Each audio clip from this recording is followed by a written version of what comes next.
ప్రియమైన సహోదరి సహోదరులందరికీ క్రీస్తు నామములో శుభాభివందనాలండి. ప్రభువుకు స్తోత్రం. మరొకసారి దేవుని యొక్క వాక్యం ధ్యానించుకోవడానికి మీ ఎదురుకు వచ్చి ఉన్నాను. గమనించండి, ఈ యొక్క సందర్భంలో మనం ప్రార్థన కొరకైనటువంటి విషయాలని దైవవాక్యం నుంచి కొన్ని చూద్దాం. గమనించండి, మనం ఇంత క్రితం సంఘ ప్రార్థన కొరకైన దాని విషయమై మనం ఏం చూస్తూ వచ్చాం? యెహెజ్కేలు గ్రంథం 27వ అధ్యాయం 17వ వచనాన్ని మనము ధ్యానించుకున్నాం. అందులో ఒక విషయాన్ని మాత్రమే చూసాం. గమనించండి, మరియు యూదావారును ఇశ్రాయేలు దేశస్థులను నీలో వర్తక వ్యాపారం చేయొచ్చు మిన్నీతు గోధుమలను మిఠాయిలను తేనెయు తైలమును గుగ్గిలమునిచ్చి నీ సరుకులు కొనుక్కొందురు. గమనించండి, ఇక్కడ తూరును గురించి దేవుడు సెలవిచ్చిన మాట మనం అదే చూస్తున్నాం. తూరు ఎంతకాలమైతే యెరూషలేముతో అనగా యూదా వారితో ఇశ్రాయేలు వారితో సఖ్యత కలిగి ఉండిందో అంతకాలం అత్యధికమైన ఆశీర్వాదమును, మంచి పేరును, ఖ్యాతిని, అభివృద్ధిని పొందుతూ వచ్చింది. పిల్లరా, ఎన్నడైతే యెరూషలేము పాడవుట, పడిపోవుట, నాశనమవుట అనే విషయాలను అది నాకు మంచిదయింది అని ఎప్పుడైతే తూరు అనుకుందో 26వ అధ్యాయంలో, అది పడిపోవుట, నాశనమవుట, నేను పరిపూర్ణము నొంది తిని అని ఎప్పుడైతే అనుకుందో అప్పటి నుండి దాని వినాశనం ఆరంభమైంది. నా ప్రియమైనటువంటి వాళ్ళరా, దేవుడు విరోధి అయ్యాడు. కాబట్టి మనం ఆ విషయాన్ని చూస్తున్నాం. దేవుని ప్రజలమైనటువంటి మనం, నా ప్రియమైనటువంటి వాళ్ళరా, మరి ఎవరమై ఉండాలి అంటే మనం దేవునితో, దేవుని మందిరముతో మనము సఖ్యత కలిగినటువంటి వారమై, ప్రేమించిన వారమై, గణపరిచిన వారమై, సహవాస సంబంధ బాంధవ్యం కల వారమై ఉన్నంతకాలం అత్యధికమైన అభివృద్ధి, ఆశీర్వాదం, క్షేమం కలుగుతుంది. ఏనాడైతే మనం పిల్లరా ఈ విషయాన్ని మనం మర్చి ఇష్టానుసారంగా అనగా ఎవరో అన్నట్టు ఎప్పుడైతే అనుకుంటామో అప్పుడు మనం బహు నష్టమును అనుభవించవలసి ఉంటుంది. ఇక్కడ అదే సంభవించింది, నా ప్రియమైనటువంటి వాళ్ళరా. కాబట్టి మనం ఎల్లప్పుడూ ఈ రీతి సహవాసాన్ని కలిగి ఉండాలి. అందుకే 17వ వచనంలో, 27వ అధ్యాయం 17వ వచనంలో, యూదావారును ఇశ్రాయేలు దేశస్థులను నీలో వర్తకం చేయించు మిన్నీతు గోధుమలను మిఠాయిలను తేనెను తైలము గుగ్గిలమును ఇచ్చి నీ సరుకులు కొనుక్కొందరు. ఇట్టి వ్యవహార సంబంధ బాంధవ్యం ఉన్నంత కాలం అత్యధికమైన ఆశీర్వాదం. చూసారా? కాబట్టి పిల్లరా, మొదటిది మిన్నీతు గోధుమలు. ఏంటండి? మిన్నీతు గోధుమలు. ఈ మిన్నీతు గోధుమలు ఏం చేసినాయి? గమనించండి, ఈ మిన్నీతు గోధుమలను యూదావారు, ఇశ్రాయేలు వారు పండించి వాటిని తూరుకి ఎగుమతి చేశారు. అక్కడ వచ్చి వారందరికీ, దేశస్థులైన వారందరికీ వాటిని అమ్మి వర్తకం చేసి అధిక లాభ ప్రాప్తిని పొందారు. నా ప్రియమైనటువంటి వాళ్ళరా, ఇట్లా అభివృద్ధి పొందింది తూరు. గమనించండి, చూసారా? కాబట్టి యూదావారమై ఉండి ఇశ్రాయేలు వారమై ఉండి ఉన్నట్లయితే మనం ఏం చేయాలి పిల్లరా? మిన్నీతు గోధుమలను ఉత్పత్తి చేయాలి. యూదావారు అంటే స్తుతించు వారమై ఉన్నప్పుడు, ఇశ్రాయేలు వారు దేవునితోనూ మనుషులతోనూ పోరాడి గెలిచిన వారమై ఉండి నట్లయితే ఏమవుతాము అప్పుడు? గమనించండి, ఏమి పండిస్తాము అంటే మిన్నీతు గోధుమలు పండుతాయి. గోధుమలు వేరు, మిన్నీతు ప్రదేశంలో గోధుమలు వేరు. మిన్నీతు గోధుమలు అంటే పిల్లల పంచిపెట్టు గోధుమలు అంటే విశ్వాసములు, అంటే విశ్వాసముతో జీవించినప్పుడు పొందే అనుభవాలు అని అర్థం. కాబట్టి ఈ యొక్క యూదావారు, ఇశ్రాయేలు వారు ఎలాంటి విశ్వాసాలను, వారు విశ్వాస అనుభవాలను పంచిపెట్టు అను అర్థమిచ్చేటువంటి మిన్నీతు గోధుమలను ఎగుమతి చేశారు. దేవుని ప్రజలారా, మనం ప్రభుతో సావాస సంబంధం కలిగి ఉండి ఆయన స్తుతించుచు, ఆరాధించుచు, ఆయన సన్నిధానములో మనం ప్రార్థన చేయొచ్చు, ఆయనతో పోరాడి గెలుచు అనుభవాలు కలవారమైనట్లయితే పిల్లరా, మనం పంచిపెట్టు విశ్వాస అనుభవాలు కలిగిన వారమై అనేకులకు పంచిపెట్టి అనేకులకు క్షేమం కలగటం మనం మన కళ్ళారా చూడగలం. చూసారా, మనం అభివృద్ధి పొందుతాము, మనతో పాటు ఎవరెవరికి పంచిపెట్టుతామో, ఎగుమతి చేయడమో వారందరూ పండుతారు, వారందరూ అభివృద్ధి పొందుతారు. అదే పని జరిగింది ఈ యొక్క తూరు వారికి. చూసారా, రెండవది ఏమేమి ఎగుమతి చేశారో తెలుసండి. రెండవది మిఠాయిలను అని రాయబడింది. మిఠాయిలు గమనించండి. సాధ్యమైనంత వరకు నాకు తెలిసినంత మట్టుకు ఇటు మిఠాయిలు అనేటువంటి పదం ఎక్కువగా మనకు బైబిల్లో ఎక్కడ కనిపించదు. ఇక్కడ మిఠాయిలు కనిపిస్తున్నాయి. ఏంటండి ఈ మిఠాయిలు? తీపితో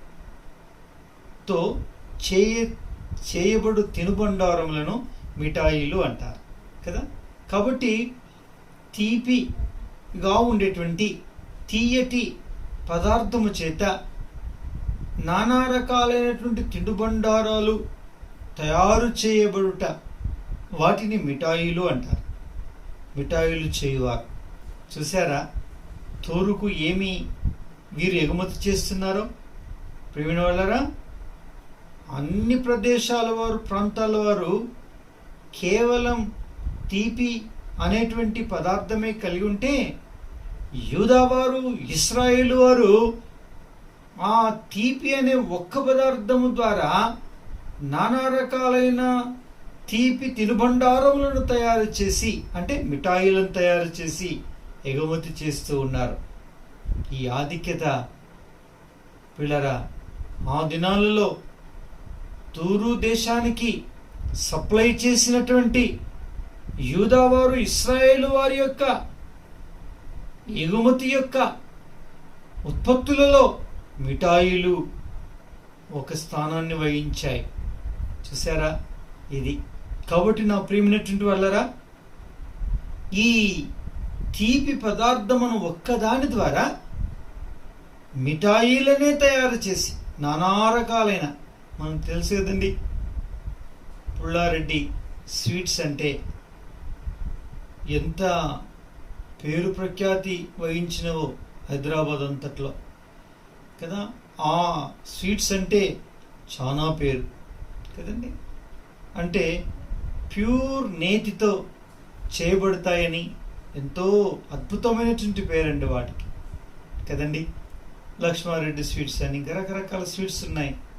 ఈ మధ్యలో మరి ఆల్మండ్ స్వీట్స్ వచ్చాయి. ఆల్మండ్ స్వీట్స్ గమనించండి. ఇంకా అవి ఒక రకమైనటువంటి అద్భుతమైనటువంటి మిఠాయిలు కదండి. ఎగబడుతూ ఉంటారు మనుషులు. ఎందుకో అవి ఒక రకమైనటువంటి మాధుర్యాన్ని ఇచ్చేటువంటి మధురమైనటువంటివని కదండి. ఇప్పుడు అంతటా పెద్ద పెద్ద పట్టణాలన్నింటిలో కూడా ఇప్పుడు ఆల్మండ్ స్వీట్స్ వచ్చేసాయి గమనించండి. అంతేకాకుండా ఇంకా మరి తాపేశ్వరము కాజాలేమి, కాకినాడ కాజాలేమి, ఈ రీతిగా ఎన్నెన్నో మరి ఆయా ప్రాంతాలకు ప్రత్యేకమైనటువంటి పేరు ఖ్యాతిని సంపాదించుకున్న మిఠాయిలు ఉన్నాయి.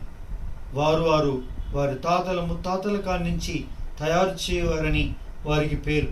అదే విధానం అనుసరించి ఎంతో డబ్బును గడించేవారుగా, మంచి వ్యాపారములు చేసేవారిగా ఉన్నారు.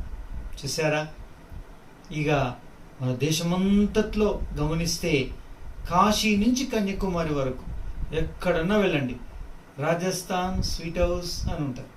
Rajasthan sweet house. ఏ చిన్న పట్టణమైనా, ఎంత పెద్ద పట్టణమైనా, ప్రతి పట్టణంలో, ప్రతి నగరంలో పిల్లరా వీరు మారుమూలకు పోయి పెట్టి ఉంటారు రాజస్థాన్ వాళ్ళు. ఈ రాజస్థాన్ వాళ్ళు వారు వారు స్వీట్లు చేయటంలో దిట్టైనటువంటి వారు. సరే, అంటే వారు అలా తయారు చేసేటువంటి వారు. నా ప్రియమైనటువంటి వాళ్ళరా, ఇప్పుడు తూరు పట్టణములో, తూరు దేశములో ఎవరి మిఠాయిలు పేరు ప్రఖ్యాతిగాంచినవో తెలుసా? యూదా వారు, ఇశ్రాయేలు వారు ఉత్పత్తి చేసి తయారు చేసి ఎగుమతి చేసినటువంటి ఈ స్వీట్స్కి ఉన్న పేరు అమ్మో చాలా గొప్పది. అర్థమైందండి? ఎంత అద్భుతం! ప్రియమైనటువంటి వాళ్ళరా, ఇది మనం భౌతికంగా ఉపోద్ఘతంగా చూస్తున్నాం మిఠాయిల గురించి కదండి. మనం ఇప్పుడు ఆధ్యాత్మికంగా మనం చూద్దాం. ఏంటండి ఆధ్యాత్మికంగా? ఆధ్యాత్మికంగా అంటే మిఠాయిలే అనుకుంటే పిల్లరా, జ్ఞాపకం చేసుకొని ఉళ్ళూరి గుట్కీలు వేయడమేనా, లేక సపరించడమేనా? అయ్యో నేను అవి ఎప్పుడు తిందును అని ఎదురు చూసి ఏదో వాటిని సంపాదించుకొని తినడమేనా? ఇవేనా మిఠాయిలు అంటే? అందుకే ఏది మనం భౌతికంగా ఆలోచించకూడదు, ఏది మనం శరీరానుసారమైన అర్థాలు మాత్రం తీసుకోకూడదు. ఆధ్యాత్మికంగా ఈ విషయాలు దేని గురించి మాట్లాడుతున్నాయో చూసుకొని మనం ఆధ్యాత్మికంగా తలపోసుకొని ధ్యానించుకొని మన హృదయంలో భద్రపరచుకోవాలి. అది ప్రభు కోరేటువంటిది.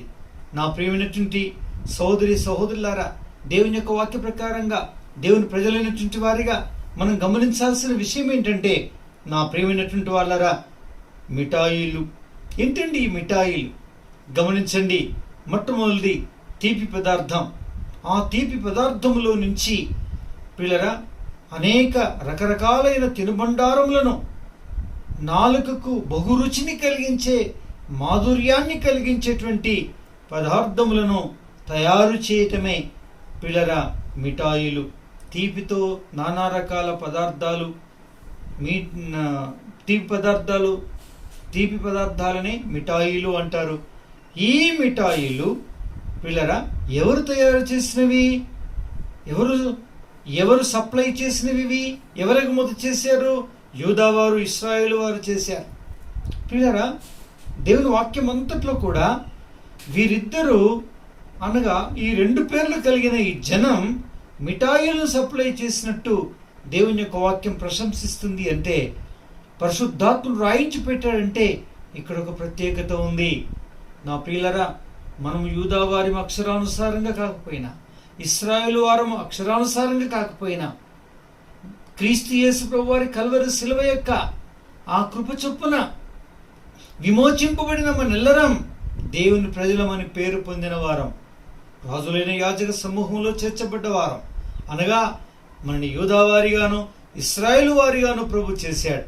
యూదావారిగా చేశాడు అంటే స్తుతించేవాడిగా చేశాడు, ఆరాధించేవాడిగా చేశాడు ఆయన కదండి. అవును, దేవుని యొక్క వాక్యంలో ఏం రాయబడింది? ఆ మాట పలుకుదురు. ఎవరు ఆ మాట పలుకుతారు? యెహోవా చేత విమోచింపబడిన వారు ఆ మాట పలుకుదురు. నానా దేశం నుంచి, నానా ప్రజల నుంచి, నానా దిక్కుల నుంచి విమోచింపబడిన వారు. చూసారా, మనం విమోచింపబడ్డాం. మన నోట ఏముండాలి? ఆయన స్తుతి, ఆయన ఆరాధన ఉండాలి. అవును, మనం ఇప్పుడు ఎవరమో తెలుసా? స్తుతించి ఆరాధించే వారమైన మనెల్లరం పిల్లరా మనము యూదావారిమి. చూసారా, యూదావారిమి. ఇక రెండవది ఏంటండి? స్తుతి ఆరాధన చేయడం మాత్రమే కాదు, దేవునితో పోరాడి గెలిచే విజయాన్ని సాధించే విజయవీరులం పిల్లారా. ఈలాగున దేవుడు మనల్ని చూడాలని అనుకుంటున్నాడు. గమనించండి, ఈ ప్రకారంగా చూడాలనుకుంటున్నాడు ప్రభు. అంటే మనం స్తుతించేవారిగా ఉండాలని, దేవునితో పోరాడి గెలిచేవారంగా ఉండాలని ఆయన కోరుతున్నాడు. గమనించండి. అయితే ఇట్టి వారమైతే మనం ఏమి ఉత్పత్తి చేస్తాము? ఉత్పత్తి చేసి ఏమి ఎగుమతి చేస్తాము? రెండవది, మిఠాయిలను మనం ప్రియులరా ఎగుమతి చేయగలం, ఉత్పత్తి చేయగలం. గమనించండి నా ప్రియులరా, ఎవరు స్తుతిస్తారో, ఎవరు ఆరాధిస్తారో, ఎవరు కొనియాడుతారో, ఎవరు దేవునితో పోరాడి గెలిచేవారుగా ఉంటారో నా ప్రియమైనటువంటి వాళ్ళరా, అటివారు ఒక్క తీపి పదార్థములో నుంచి అనేక తీపి తినుబండారములను తయారు చేసి తనకును తన ఇంటి వారికి తన సంఘమునకును తన సహవాసమునకును యావత్ క్రైస్తవ ప్రపంచానికి లోకమంతటి కూడా ఉత్పత్తి చేసిన వీటిని ఎగుమతి చేయగలిగే ఔన్నత్యమైన స్థాయికి వెళ్తారండి. నా ప్రియులరా, మిఠాయిలు అంటే మిఠాయిలు కాదని చూసాం. ఏంటివి? ఈ మిఠాయిలు తీపి అనే ఒక ముడి పదార్థము ద్వారా, అంటే చెరుకు రసము ద్వారా, చెరుకు ద్వారా రసము, ఆ రసము ద్వారా బెల్లము, ఆ బెల్లము చక్కెర అనబడేటువంటి ఈ పదార్థాల ద్వారా ఎన్నెన్నో మిఠాయిలు కదండి. ముడిసరుకు ఒకటే, గమనించండి, ముడిసరుకు ఒకటే, కానీ దాని తర్వాత తయారు చేయబడినటువంటి తీపి తినుబండారములన్నీ కూడా మిఠాయిలు అనబడతాయి. చూసారా?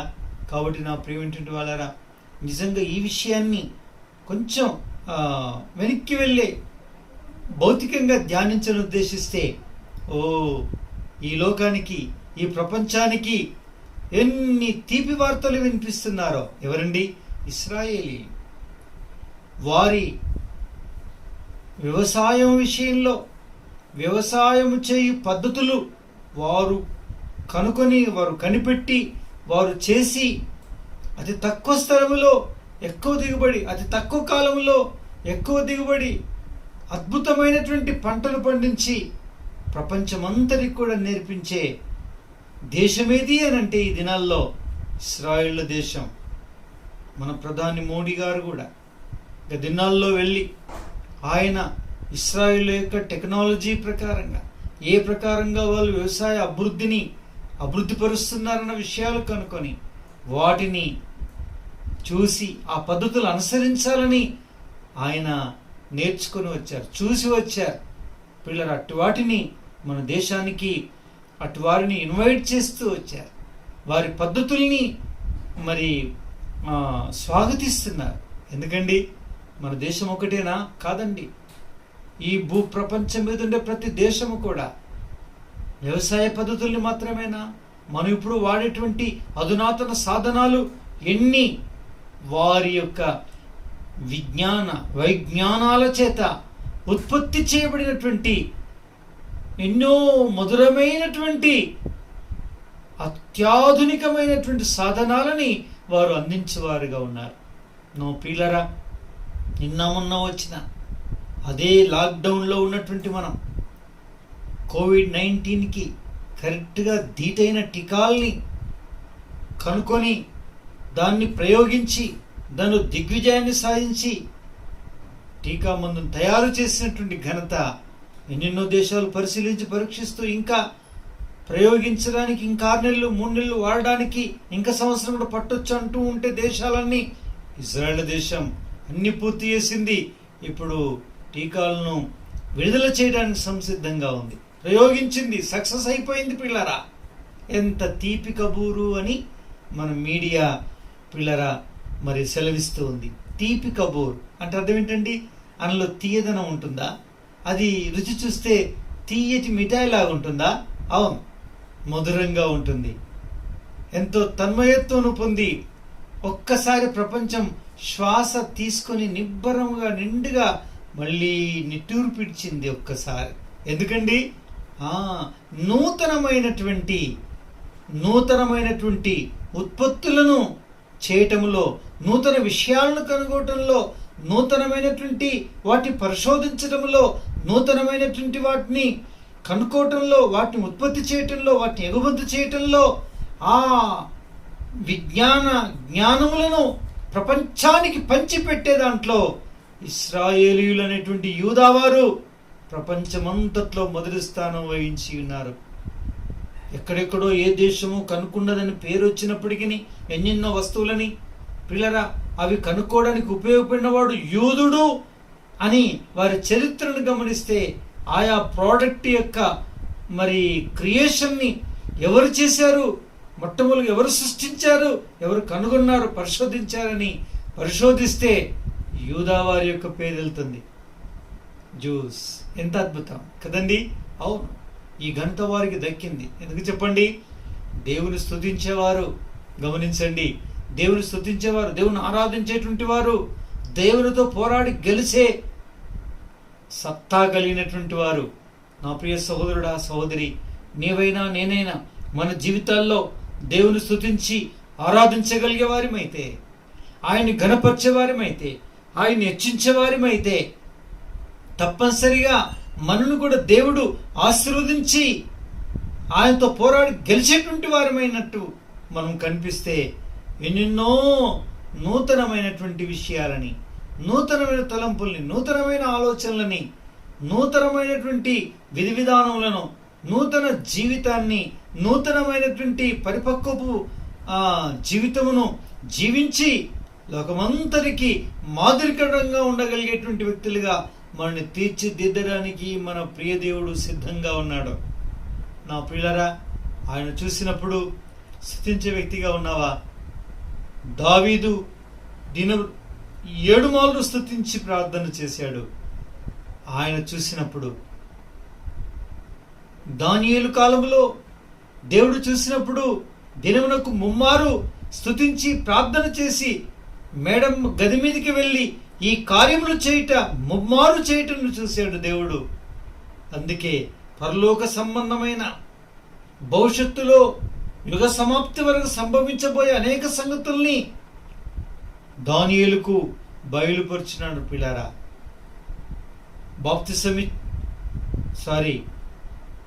ప్రకటన గ్రంథం రాసిన యోహాను అనే అపోస్తలుడు, క్రీస్తు యేసు వారి శిష్యుడైనటువంటి యోహాను ఏ దర్శనాలైతే పొంది సవివరంగా రాస్తూ వచ్చాడో వాటిని దానియేలు అంత క్రితమే వాటిలో ఎన్నిటినో తాను పొంది రాసేసాడు.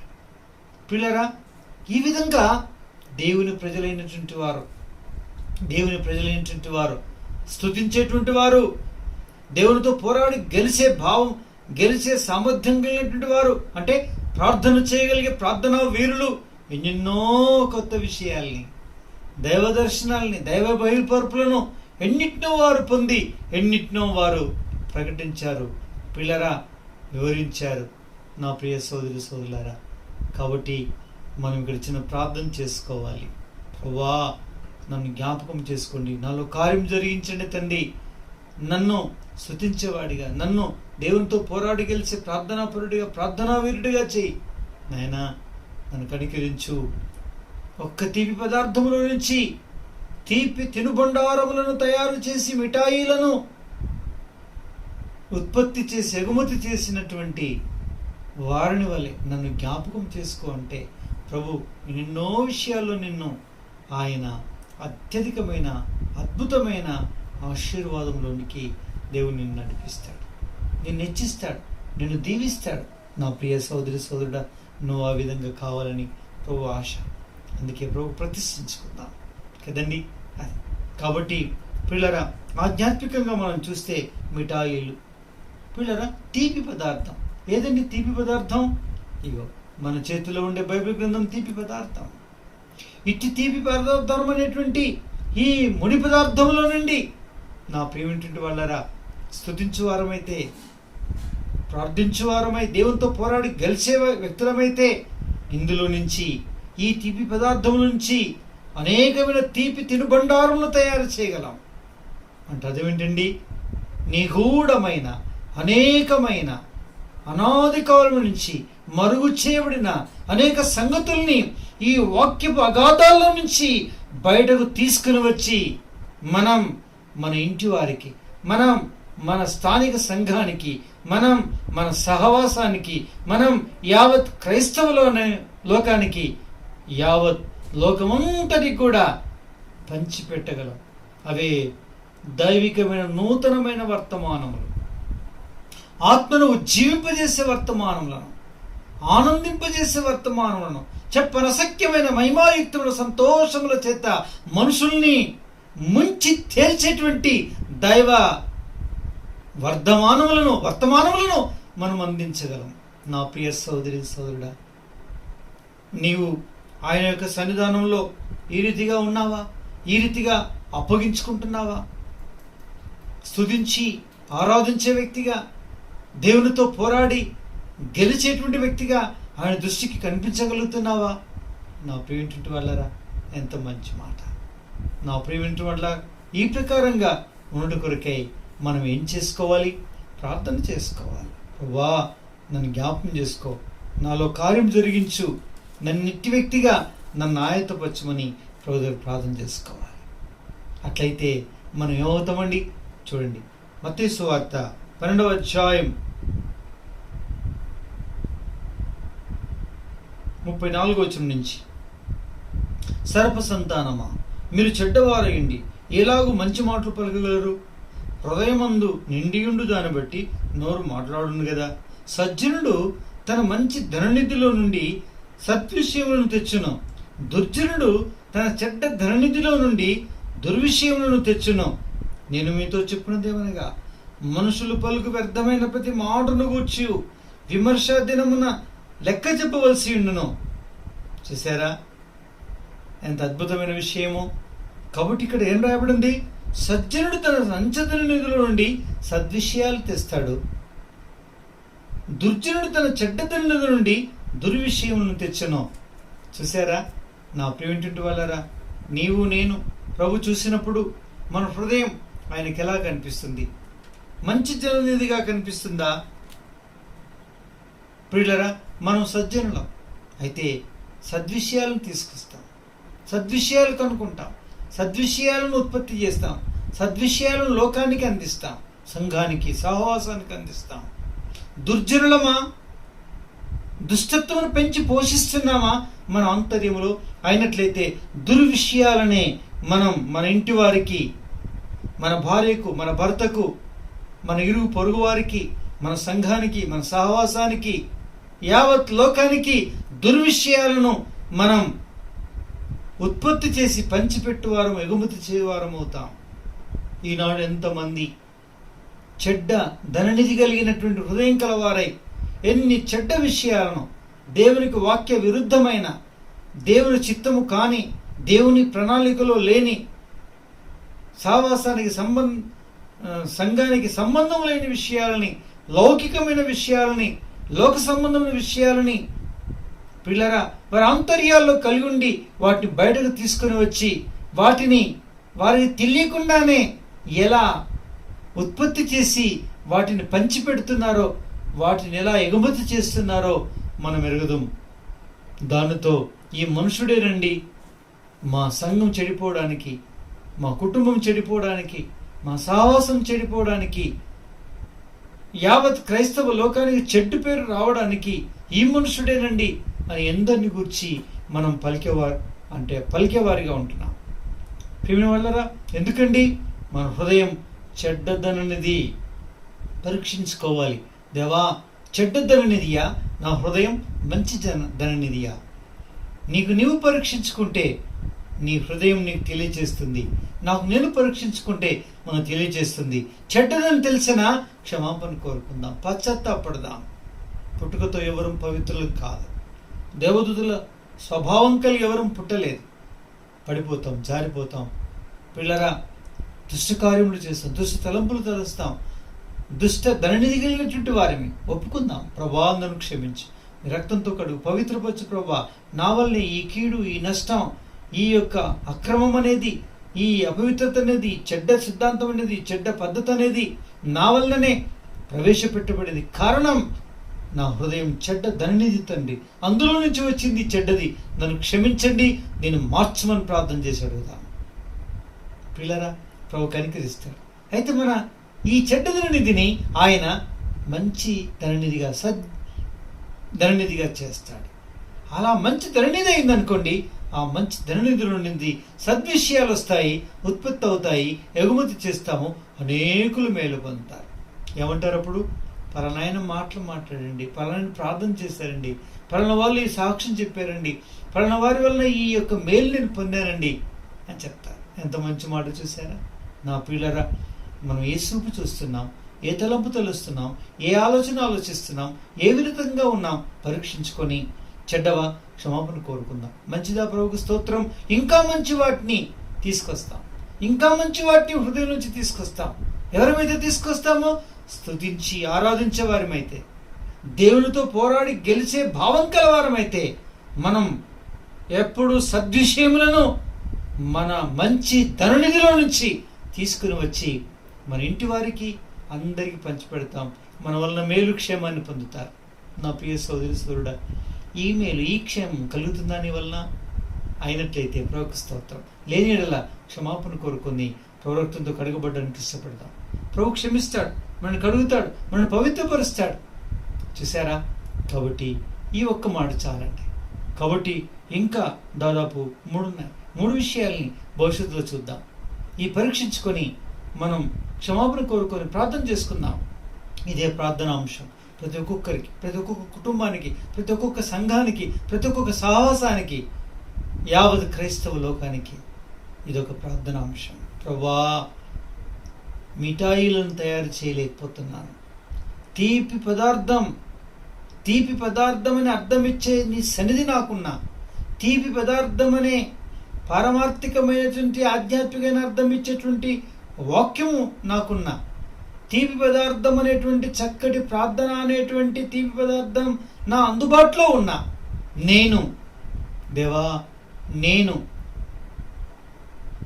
తీపి తినుబండారములను, మిఠాయిలను తయారు చేయలేకపోతున్నాను, పంచిపెట్టలేకపోతున్నాను, ఎగుమతి చేయలేకపోతున్నాను.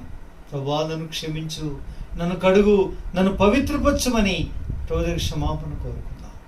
పిల్లరా, దీన్ని తప్పిపోయింది తూరు, అందుకే నష్టం కలిగింది. అదే నష్టంలో నీవు ఉన్నావు. కారణం ఏంటో తెలుసా? ఆయనతో సంఘం లేదు, సహవాసం లేదు, సంబంధం లేదు, ప్రార్థన లేదు, వాక్యం లేదు, స్తుతి లేదు, ఆరాధన లేదు నీ బ్రతుకు జీవితంలో. దాన్ని బట్టి ఎంతో ఘోరమైన దుస్థితిలో ఉన్నావు. దుష్ట హృదయం కలిగిన వ్యక్తివే ఉన్నావు. దుష్ట విషయాల చేత నీ హృదయం నింపుకుంటున్నావు. ఈ కరోనా యొక్క ఈ కష్టకాలంలో ఉండి కూడా, ఈ లాక్డౌన్లో ఉండి కూడా సీరియల్స్తో, సినిమాలతో, జబర్దస్తి లాంటి ప్రోగ్రాములతో, లౌకికమైనటువంటి వినోదాలతో పాపిష్టి పనికిమాలినటువంటి ప్రోగ్రాములన్నిటి చేత నీ హృదయమంతా నింపుకొని వాటి గురించి కలలు గంటూ వాటి గురించి మాట్లాడుతూ కాలం వెలుబుచ్చుతున్నావు. ఇది నీకు న్యాయమా అని ప్రభు అడిగితే నీ సమాధానం ఏమిటి? అందుకే నీ హృదయం చెడ్డవాడి చేత నింపబడింది. అందుకే చెడ్డవే ఉత్పత్తి అవుతాయి. ఆ చెడ్డవాటిని ఈ లోకానికి పంచిపెడతావు. నువ్వు చెడ్డవాడు అని పేరు తెచ్చుకుంటావు. వద్దు, అది మనకు దూరం కావాలి. ఇటివాడితో సావాసం చేయకూడదు. దుష్టులైన వారితో క్షమాపణ కోరుకుందాం, సరి చేసుకుందాం, సరిపెట్టుకుందాం. ఒక్క నిమిషం మౌనంగా ప్రార్థన చేసుకుందాం. ఇట్టి వర్తమానమును దేవుడు దీవించునుగాక. ప్రార్థన చేసుకుందాం. ప్రియమైన పరలోకపు తండ్రి, పరిశుద్ధమైన దేవా, నీ వందనములు. మిమ్మల్ని పూజించి స్తుతిస్తున్నాం. మీరు ఇచ్చిన మంచి సమయాన్ని బట్టి నీ వందనములు దేవా. మిఠాయిలు యూదావారు, ఇశ్రాయేలు వారు ఉత్పత్తి చేసి తూరుకు ఎగుమతి చేశారు. వాటి రహస్యం ఏంటో తెలియచేశారు. ఈ ప్రకారంగా మేము ఇట్టి వాటిని స్వీకరించి పరీక్షించుకొని ప్రార్థన అంశముగా దీన్ని భావించి మేము, మా కుటుంబాలు, మా సంఘం మీరిచ్చినటువంటి నీ సన్నిధి, మీ ప్రార్థన, మీ వాక్యము అని ఈ తీపి పదార్థాలతో అనేక తీపి తినుబండారములను, మిఠాయిలను తయారు చేసి ఈ లోకానికి పంచిపెట్టు వారిగా చేయండి. మీ కార్యంలోతుగా మాలో జరిగించి నామానికి మహిమ తెచ్చుకో. సకల దీవులు కుమ్మరించు. దౌర్భాగ్యం నన్ను ముందు అలా చేయండి, నా కుటుంబం అలా చేయండి, నా సంఘం అలా చేయండి. దేవా, ఈ వాక్యమైన వారందరిని అలాగున చేసి నామానికి మహిమ తెచ్చుకుని అనేకులకి పంచిపెట్టు వారిగా ఉత్పత్తి చేసి మిఠాయిలను పంచిపెట్టేటువంటి స్థాయిలను తీసుకొని రమ్మని అందరం తెలుస్తూ స్తుతిస్తూ యేసు నామములో ప్రార్థించి వేడుకొంచున్నాం తండ్రి. ఆమేన్. ఆమేన్. ప్రైజ్ లార్డ్ అండి. Praise lord.